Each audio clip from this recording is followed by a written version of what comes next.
Hi Sam, this is Cody here. I got your last two emails, one on Monday and one today. First, let me apologize for getting back to you a little late on those. I'm going to start with your most recent email first to get those questions out of the way, and then explain to you why I'm using a video to respond to these.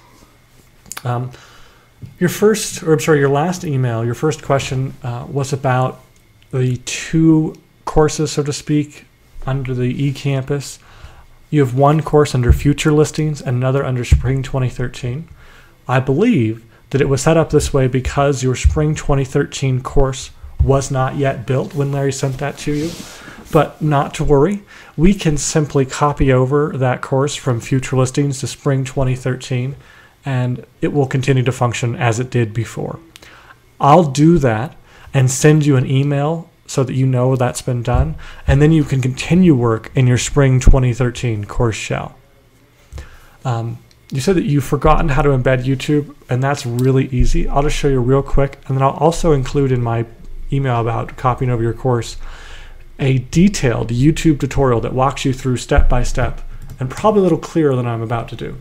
So the first thing you do when you want to embed a video is go to that YouTube video, click on the share button down here, and then under the options we'll select embed, and it'll give us this embed code. We can change the size of this video, unselect show suggested videos when the video finishes.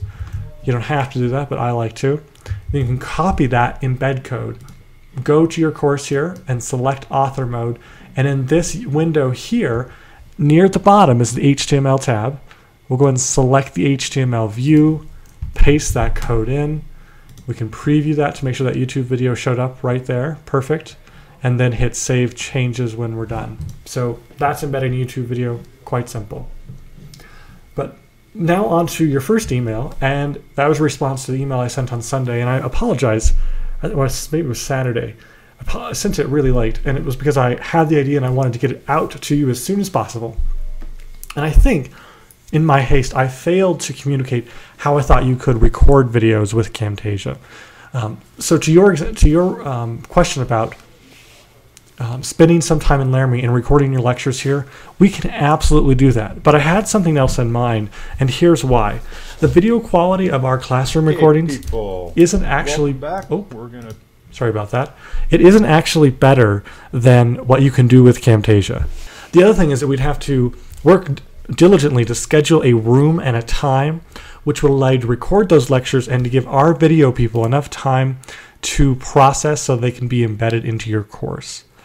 And lastly, if you record in the classroom, there are really limited editing options, and because you have to do them far enough in advance, you might not know that you want your lecture in week 6 to highlight the discussion in week 7, which you created in week 6. Camtasia gives us the flexibility to record lectures very quickly, to edit them as much or as little as you want to, and to upload them to YouTube and embed them wherever you'd like. It's really easy to use. We'll give you a copy to do this. And of course, if you're going to be in Laramie, we can spend as much time with you as we need to make sure that these go smoothly. So let me show you an example of what Camtasia can do. And just so that you know, I'm using actually right now Camtasia to record my voice and my screen on my computer. The first lecture I want to show you is Rachel Watson teaching microbiology, and she's explaining incredibly complex stuff. And you can see that she's captured a PowerPoint, and she has a little screen of her talking. Let me play a couple seconds for you. The unidirectional transfer that takes place there. So plasmid transfer is always unidirectional. That is, it's not a situation of reciprocity. It's not a situation where the donor cell says, you know, hey dude, here's some DNA, take it. And then the recipient cell says, you know, woohoo, you know, thanks dude, I'm gonna transfer back some other DNA to you. It doesn't work that way. The donor cell transfers the fertility plasmid to the recipient cell one direction. So F plus donor to F minus recipient cell. Donor cells transfer the F plasmid, but generally...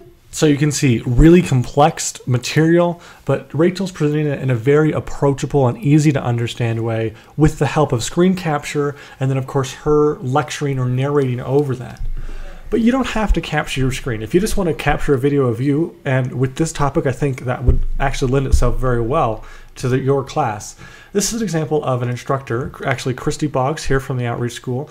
She's giving an introduction to her class, welcoming them to AGRA 3000. Let me just play a few seconds here, and you'll notice that it's not a professional quality video. It's just her speaking to her class, much in the way that she would speak to them if they were in front of her. So creating that instructor-student rapport right off the bat.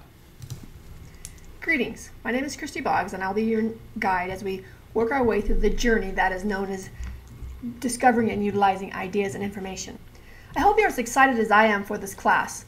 This will be the 6th time I've taught this class, and I've just spent the last month doing a total redesign with the hopes of that you'll be able to find it more flexible, more interesting, and more useful to your real life. The way I've done this is I've actually incorporated some theory from game. So you can kind of see, it's, again, not professional quality, unpolished. It's just Christy talking to her students. And we found students like this better because it makes their instructors look like real people, real approachable people. But you can record your screen and your eCollege course shell too. So this is yet another option. Before we saw Rachel recording over a PowerPoint presentation, Christy talking directly to the screen, and this is Samara talking with her course shell pulled up in the background, walking students through the expectations of an assignment. Let me just play a few seconds of this for you. Our assignments in this course are due Thursday at 6 p.m. and then your responses to 3 people would be due Sunday evening. But of course you're welcome to do more than 3 responses. I was just requiring 3 responses. So if you look under the syllabus and we go down to the research, I sent this out in the email, but I'm going to go ahead and explain it again because... So here she is in her course shell telling students where they can find things and clarifying the expectations that she has for them. I think for your course, because it has a potential to be such a visual medium or visual content, this medium lends itself well to that.